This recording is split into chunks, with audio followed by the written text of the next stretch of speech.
No Papo de Redação hoje vamos conversar com o Brás Carmona. O Brás que tem um trabalho desenvolvido nas pastorais na Igreja Católica, Pastoral da Família. E hoje o assunto é muito direcionado à família.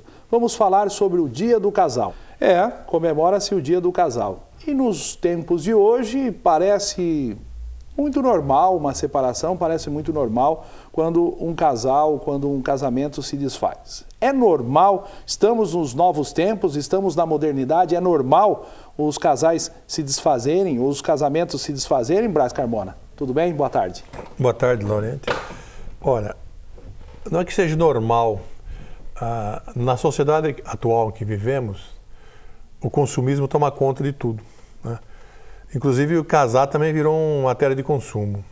Você casa, se não der certo você separa. Então isso aí virou moda.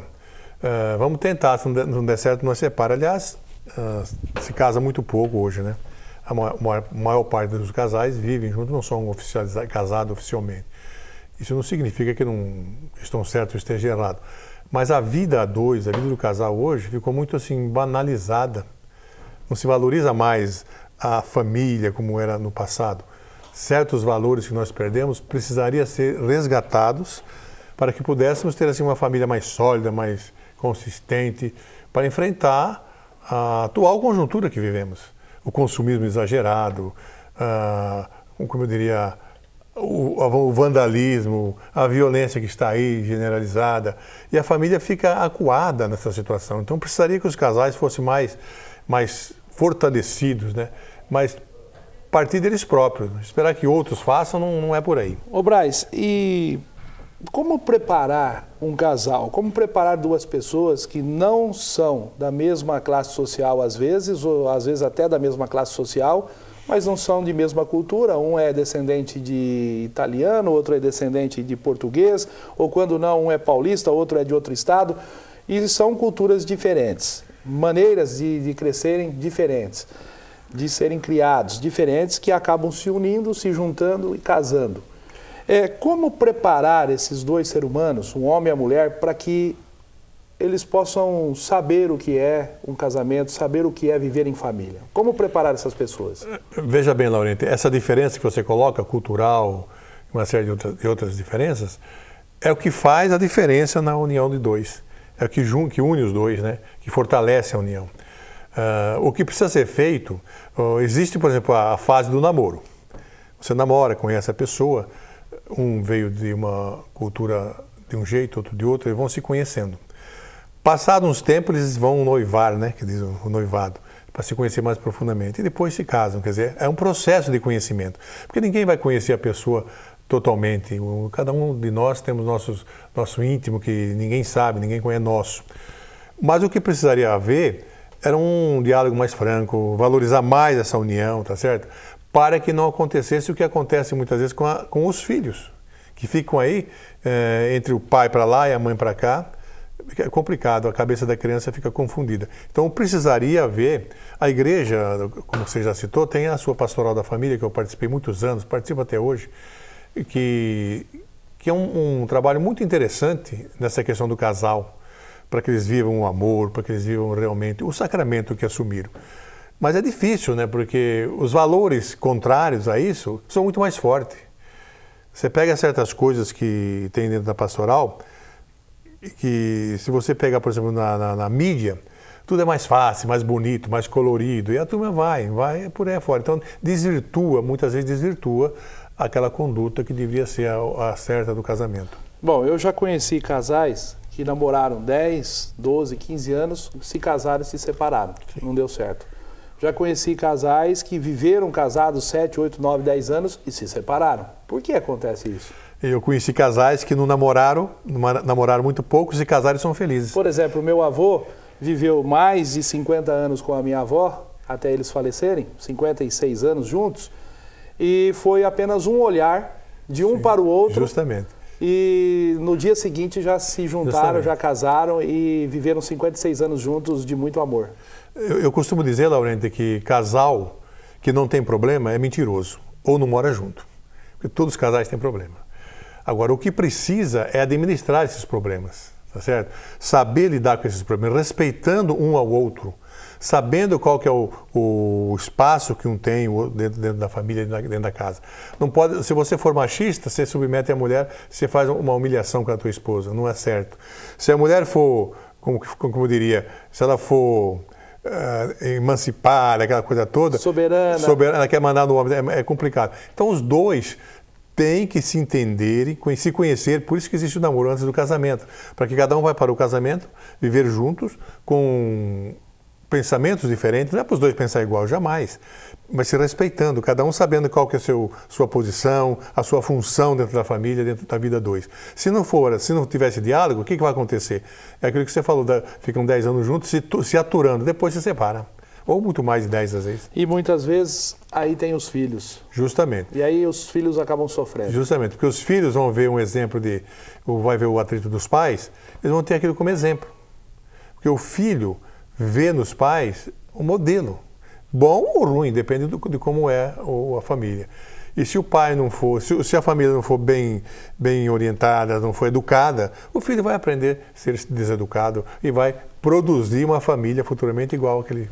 E o pior disso, Braz, quando mãe ou pai usam a criança para manipular uma situação depois da separação. Perfeitamente. Usa da criança para forçar o pagamento de pensão, usa a criança para fazer pirraça, usa a criança, né, para mostrar o descontentamento com uma suposta parceria, uma suposta convivência do ex com uma outra esposa ou da outra com o outro. Quer dizer, então coloca a criança em xeque, né? E isso acontece na maioria dos casos de separação. Eu trabalho na área, sei disso.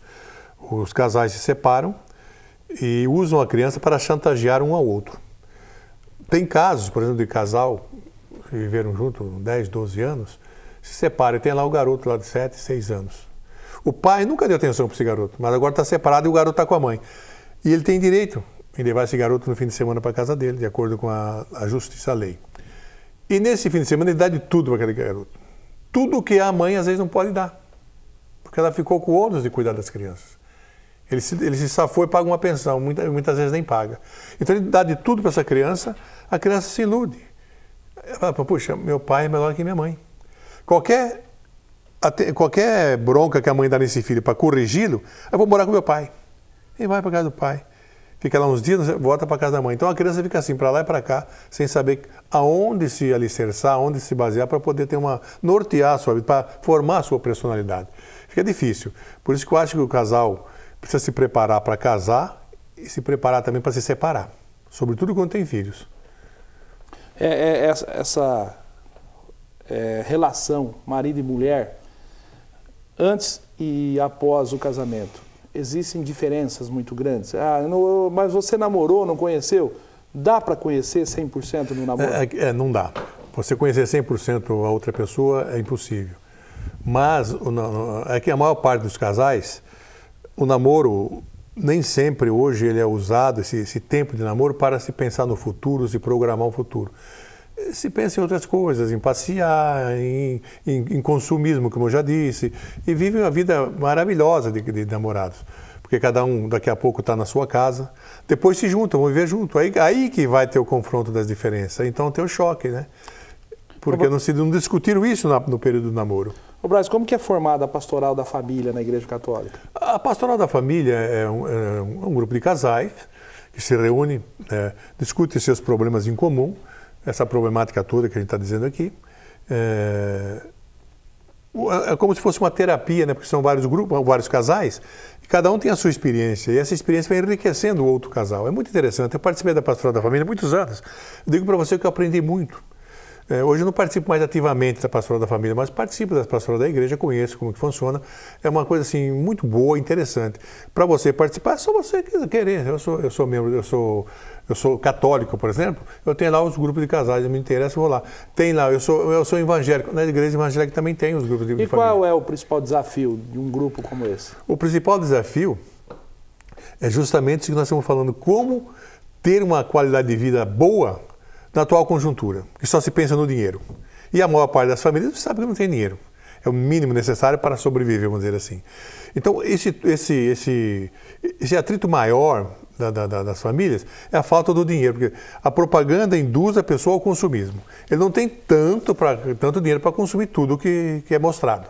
Então ele sofre uma certa, fica meio, como que eu diria, um trauma, fica preocupado, isso tudo vai dando estresse, vai dando isso, aí a mulher já briga com o marido porque ele ganha pouco, o marido já briga porque ela gasta muito, e assim por diante.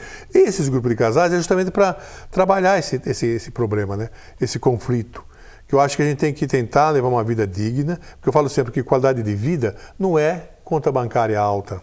Qualidade de vida é viver com dignidade, ser respeitado e respeitar, isso que é vida digna. Isso que é qualidade de vida. E é possível, nas pastorais da família, o grupo de casais, é discutido muito isso. E tem ajudado muitas pessoas, inclusive eu. Um alerta aqui, ó, acendeu a luz amarela. O Brás disse lá no programa, lá no Papo de Redação, que antes de casar tem que se conhecer, tem que discutir, tem que conversar, tem que saber o que estamos pensando, o que vamos fazer, como vai ser. E que não é pensar em dinheiro, que é pensar em dignidade. Para ter dignidade não é só, né, pensar em dinheiro. Aliás, como viver bem, com dinheiro ou sem dinheiro. Nós vamos conseguir ter uma vida com dignidade, um respeitando o outro, aceitando as divergências, aceitando as diferenças de um com o outro, porque é impossível duas pessoas que saem de berços completamente diferentes chegarem e pensarem igual. Acho que vai ser impossível. Até irmãos, você tem 5 irmãos. Um não pensa como o outro, um não é igual ao outro, um não faz o que o outro faz. Ou é mentira? Perfeitamente. A gente cresce nas diferenças. Eu acho que se tiver 2 pessoas iguais, nós estamos diminuindo Deus.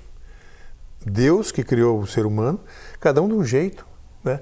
Para a gente se adequar. É muito interessante. Se você analisar a nossa existência, vamos dizer assim, puta, é tão bonito, né?